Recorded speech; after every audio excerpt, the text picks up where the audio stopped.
Дараагийн мэдээ танилцуулъя. 2 дугаар сарын 9-нд Японд улс төрийн сонгуул болох гэж байгаа. За парламентын ээлжид бус сонгуультай холбоотой кампанит ажлын шуугиан хийхэн болж байгаа юм байна. За үүнтэй холбоотойгоор 2 дугаар сард Японд даяар болдог эсэлтийн шалгалтанд сөрөг нөлөөллийг учруулж болцсохгүй гэж сурагчид болон багш нарын зүгээс санаа зовж байгаа гэдгээ мэдэгдэж байгаа. За төлөөлөгч нь танхимын энэ удаагийн сонгуул нь 1990 оноос хойш 2 дугаар сард болж байгаа анхны сонгуул болж байгаа юм. 2 дугаар сард тус ус бол орон даяар ихтэй сургууль болон Токиогийн хувийн дунд сургуулийн эсэлтийн шалгалт болдог юм чухал үе юм байна. За нийтийн албаны сонгуулийн тухай хууль кампанит ажил эрхлэгчдийг сургуулийн иргэн тойронд чимээнд шуугаан тарихгүй байхыг хуульд заасан байдаг ч гэсэн хэрвээ чимээ шуугаан гаргасан тохиолдолд ямар нэгэн яар шийтгэл ногдуулдаг юм байна. За Фукуи мужийн чуулган ням гарагт нөхөн сонгуул явуулахаас өмнө кампанит ажлын дуут машин их сургуулийн эсэлтийн шалгалтын талбай ойролцоо явж байсан ба үүндээ мужийн сонгуулийн хорооноос анхааруулга авсан байна.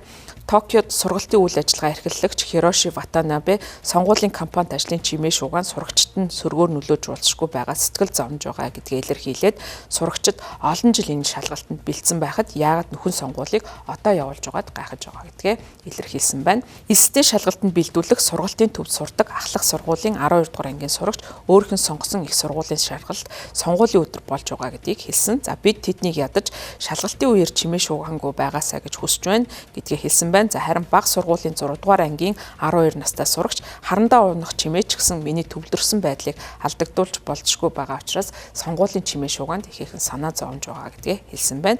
Эсэлтийн шалгалт нь 2 дугаар сарын 4-өөс 8-ны хооронд болох Козамазава их сургуулийн албан тушаалтанд шалгалтын өдрийг өөрчлөхөд хэцүү байгаа гэдгийг хэлээд бид сурагчдаа зөвхөн анхааралтай байхыг хүсгээс өөр юу ч хийж чадахгүй байна гэж хэлсэн байна. За зарим нэр дэвшигчид эсэлтийн шалгалтын байрны гадаад чимээ шуугаан гарахгүй гэдгээ илэрхийлсэн.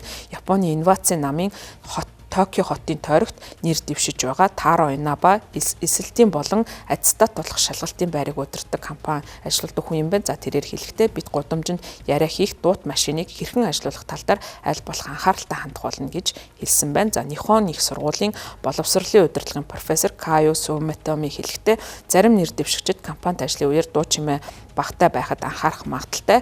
Гэхдээ энэ нь бол бүгд биш гэсэн үг. Тийм учраас сонгуул явуулах цаг хугацаа компанит ажлын практикийн талаар хууль журамдаа өөрчлөлт оруулах цаг ирснийг анхааруулсан байна. Баярлалаа та бүхэнд гадаад мэдээ танилцууллаа.